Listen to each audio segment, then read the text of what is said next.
దేవుని నామానికి మహిమ ఘనత కలుగును గాక. ఆమేన్. కూడొచ్చిన మీ అందరికి నా వందనాలు. హల్లెలూయా. ఈరోజు మనం దేవుడు చేసిన అద్భుతాలు, స్వస్థతల గురించి తెలుసుకుందాం. హల్లెలూయా.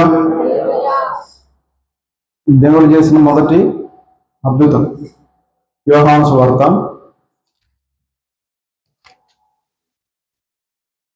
2వ అధ్యాయం 1 నుంచి 11 వచనాలు.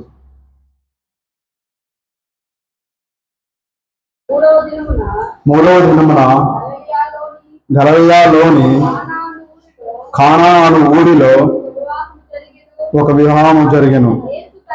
యేసు తల్లి అక్కడ ఉండెను. యేసును ఆయన శిష్యులను ఆ వివాహమునకు పిలువబడిరి. ద్రాక్షారసం అయిపోయినప్పుడు యేసు తల్లి వారికి ద్రాక్షారసము లేదని ఆయనతో చెప్పగా, యేసు ఆమెతో, అమ్మా, నాతో నీకేమి పని? నా సమయం ఇంకను రాలేదనెను. ఆయన తల్లి పరిచారకులను చూచి, ఆయన నీతో చెప్పినది చేయడను. యూదుల శుద్ధీకరణ ప్రకారము, ఆచార ప్రకారము 3 తూములు పట్టు 6 రాతి బాణలు అక్కడ ఉంచబడి ఉండెను. యేసు ఆ బాణలను నీళ్లతో నింపుడని వారితో చెప్పగా, వారు వాటిని అంచుల మట్టుకు నింపిరి. అప్పుడు ఆయన వారితో, మీరిప్పుడు ముంచి విందు ప్రధాని వద్దకు తీసుకొని పొమ్మని చెప్పగా, వారు తీసుకొని పోయిరి. ఆ ద్రాక్షారసము ఎక్కడి నుండి వచ్చునో ఆ నీళ్లు ముంచు తీసుకొని పోయిన పరిచారకులకే తెలిసినది గాని విందు ప్రధానికి తెలియకపోయిను. గనుక ద్రాక్షారసమైన ఆ నీళ్ల రుచి చూచినప్పుడు ఆ విందు ప్రధాని పెళ్లి కుమారుని పిలిచి, ప్రతి వాడును మొదట మంచి ద్రాక్షారసము పోసి జనులు మత్తుగా ఉన్నప్పుడు జబ్బు రసం పోయిను. నీవైతే ఇదివరకును మంచి ద్రాక్షారసము ఉంచుకొని ఉన్నావని అతనితో చెప్పాను. హల్లెలూయా. ఇప్పుడు మనం ఏం చూస్తున్నాం అంటే, గలిలయలో కానా అని ఒక ఊరు ఉంది. ఆ ఊర్లో వివాహం జరుగుతుంది. ఆ వివాహానికి యేసు తల్లి, యేసు ప్రభు, ఆయన శిష్యులు ఆ వివాహంకు పిలువబడ్డారు. హల్లెలూయా. ఆ వివాహంలో ఆ రోజుల్లో ద్రాక్షారసం పోస్తారు. హల్లెలూయా. ఆ ద్రాక్షారసం అయిపోయింది. అది యేసు తల్లి అయిన మరియ గారికి తెలిసింది. హల్లెలూయా. ఆ మరియమ్మ గారు వచ్చి యేసు ప్రభుతో ఇట్లా అంటుంది, అయ్యా ద్రాక్షారసం అయిపోయింది, మరి ఇప్పుడు ఎట్లా అంటే, అమ్మా నాతో నీకేం పని అని దేవుడు అన్నాడు. హల్లెలూయా. ఆ రోజుల్లో వివాహంలో ద్రాక్షారసం అయిపోయిందంటే చాలా అవమానం. హల్లెలూయా. కానీ యేసు ప్రభు వారు ఆయన సమయం వచ్చినప్పుడు చెప్తున్నాడు, ఆయన శిష్యులకు చెప్తున్నాడు ఏమని, 6 తూములు ఉన్నాయి అక్కడ, వాటిని అంచుల వట్టుకు నింపమని ఆయన శిష్యులకు చెప్పాడు. హల్లెలూయా. చెప్పి ఆయన ప్రార్థించాడు. ప్రార్థించేప్పుడు నీళ్లు ఏమని ద్రాక్షారసంగా మార్చబడ్డాయి. హల్లెలూయా. హల్లెలూయా. అప్పుడు ఆ కాలంలో ఫస్ట్ ఏమో మంచి ద్రాక్షారసం పోసేవారు, తర్వాత జబ్బు ద్రాక్షారసం పోసేవారు. ఇప్పుడు ప్రజలు మత్తులైనప్పుడు జబ్బు ద్రాక్షారసం పోసేవారు. కానీ ఆ విందు ప్రధాని ఏమంటున్నాడు, ఫస్ట్ జబ్బు రసం పోసి ఇప్పుడు మంచిగా పోసామన్నాడు. హల్లెలూయా. దేవుడు చేసిన మొదటి కార్యం ఏంటంటే కానా విందులో నీళ్లను ద్రాక్షారసంగా మార్చుట. హల్లెలూయా. అలాగే మత్తయి సువార్త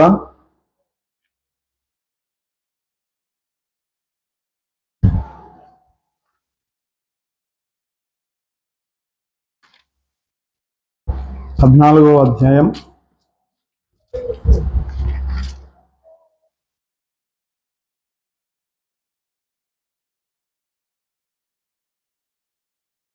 14వ వచనం. ఆయన వచ్చి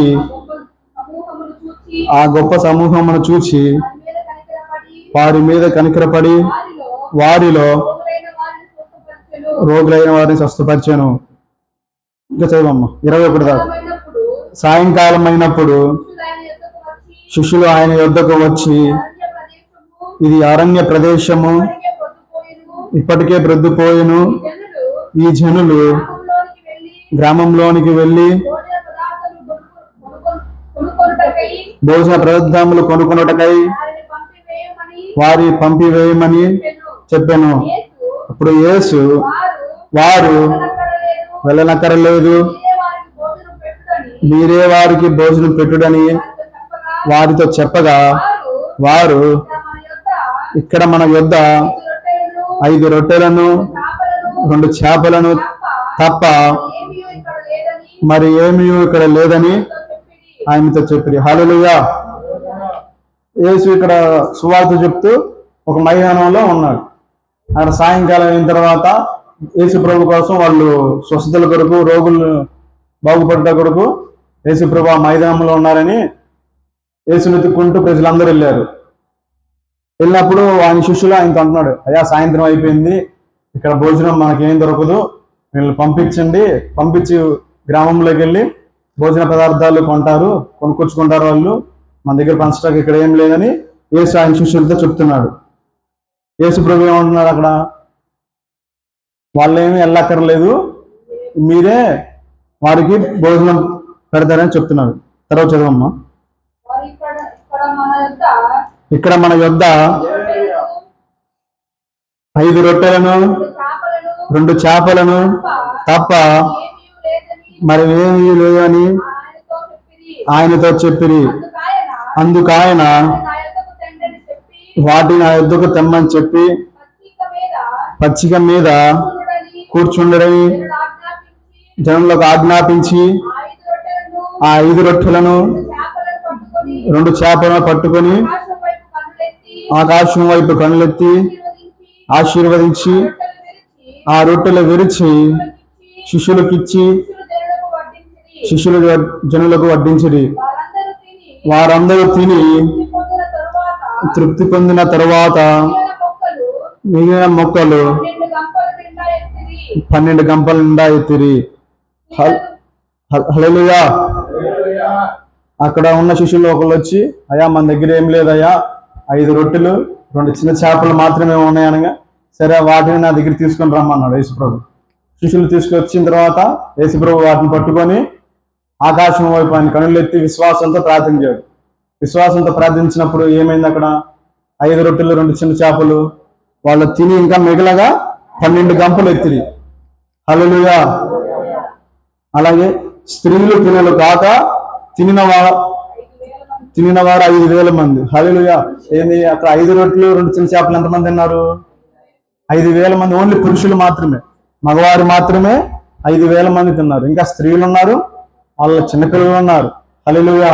చూస్తున్నాం కదా ఇక్కడ 5 రొట్టెలు 2 చిన్న చేపలతో 12 గంపలు ఇంకా ఎత్తి 5,000 మంది పురుషులు తిన్నారు. హల్లెలూయా. 5 రొట్టెలు 2 చిన్న చేపలను దేవుడు ఆశీర్వదించినట్టు మన జీవితాల్లో, మన కుటుంబాల్లో దేవుడు ఆశీర్వదించును గాక. ఆమేన్. అలాగే మత్తయి సువార్త 8వ అధ్యాయం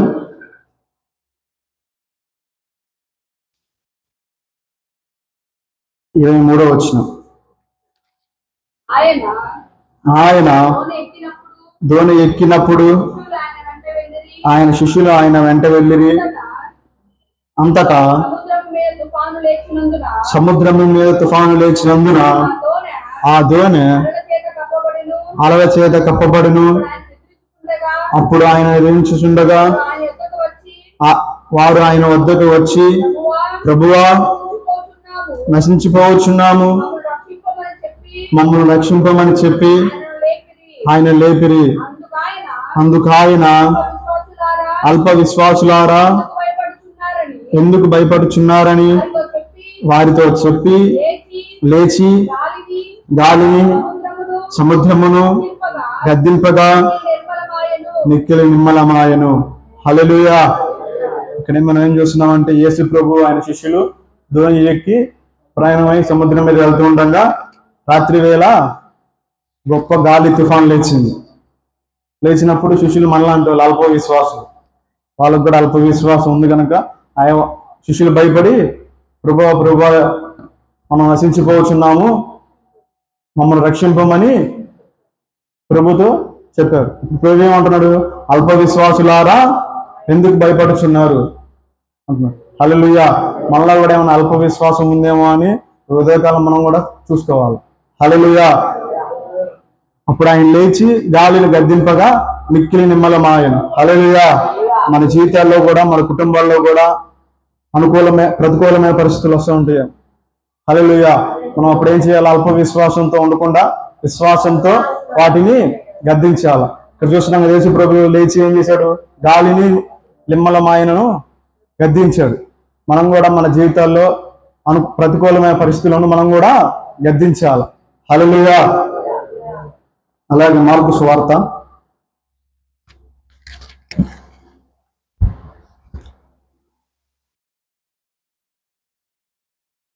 5వ అధ్యాయం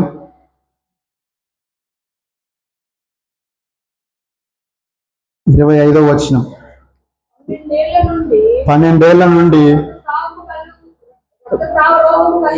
రక్తస్రావ రోగము కలిగిన ఒక స్త్రీ ఉండెను. ఆమె అనేక వైద్యుల చేత ఎన్నో తిప్పలు పడి తనకు కలిగినదంతయు వ్యర్థము చేసుకొని ఎంత మాత్రమును ప్రయోజనము లేక మరింత సంకటపడెను. ఆమె ఏడ్చును గూర్చుని విని, నేను ఆయన వస్త్రములు మాత్రము ముట్టిన బాగుపడదును అనుకొని జన సమూహంలో ఆయన వెనుకకు వచ్చి ఆయన వస్త్రము ముట్టెను. వెంటనే ఆయన రక్తధారణ కట్టెను కనుక తన శరీరములోని ఆ బాధ నివారణమైనదని గ్రహించుకొనెను. హల్లెలూయా. ఇక్కడ మనం ఒక స్త్రీని చూస్తున్నాం. 12 ఏళ్ల నుంచి రక్తస్రావం కలిగి ఒక స్త్రీ ఉంది. ఆ స్త్రీ అన్ని రోగాల దగ్గరికి, అందరు వైద్యుల దగ్గరికి వెళ్ళి తన దగ్గర ఉన్నదంతా కోల్పోయింది, కానీ ఏం ప్రయోజనం లేదు. హల్లెలూయా.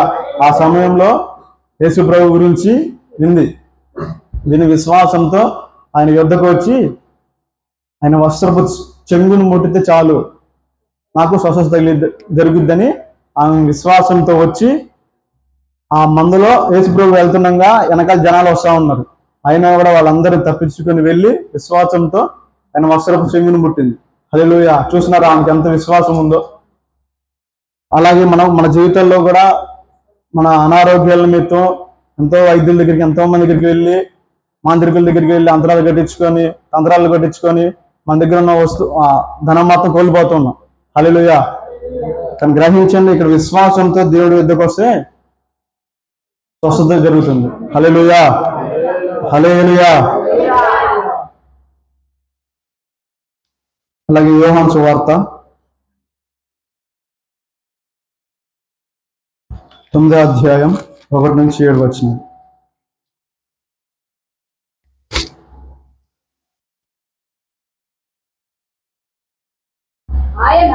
ఆయన మార్గమున పోవచ్చుండగా పుట్టుగుడ్డివాడైన ఒక మనుషుడు కనబడెను. ఆయన శిష్యులు, బోధకుడా, వీడు గుడ్డివాడై పుట్టుకతో ఎవడు పాపము చేసెను,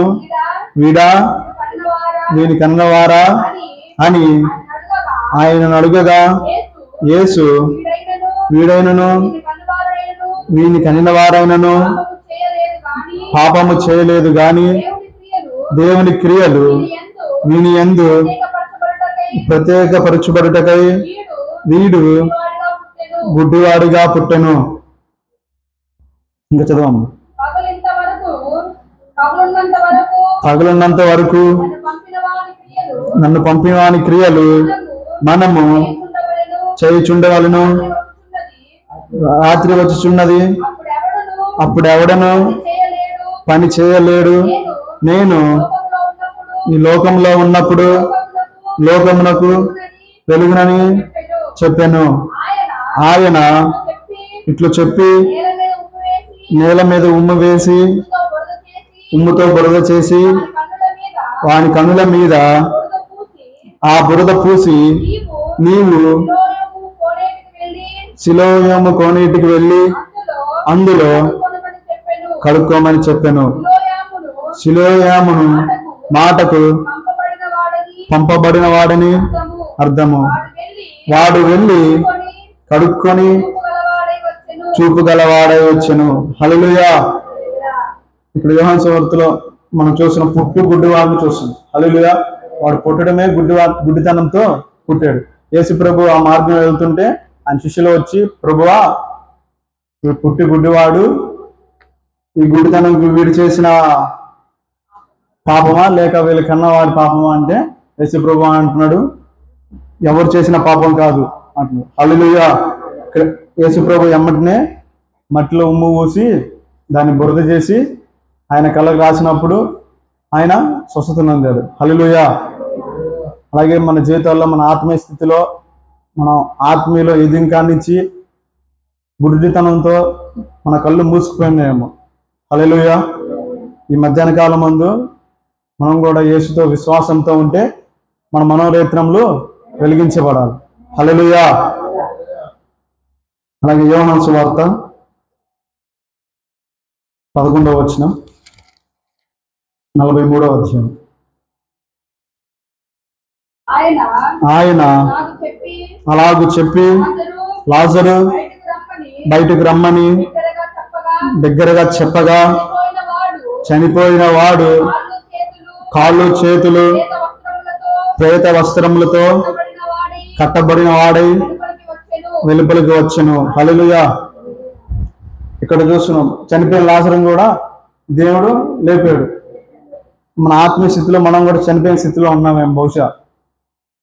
చూసుకొని దేవుని యొద్దకు మనం వస్తే దేవుడు మనల్ని ఆత్మీయ స్థితిలో చనిపోయిన స్థితిలో నుంచి దేవుడు మనల్ని లేపుతాడు. హల్లెలూయా.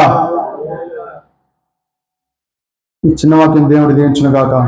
ఆమేన్.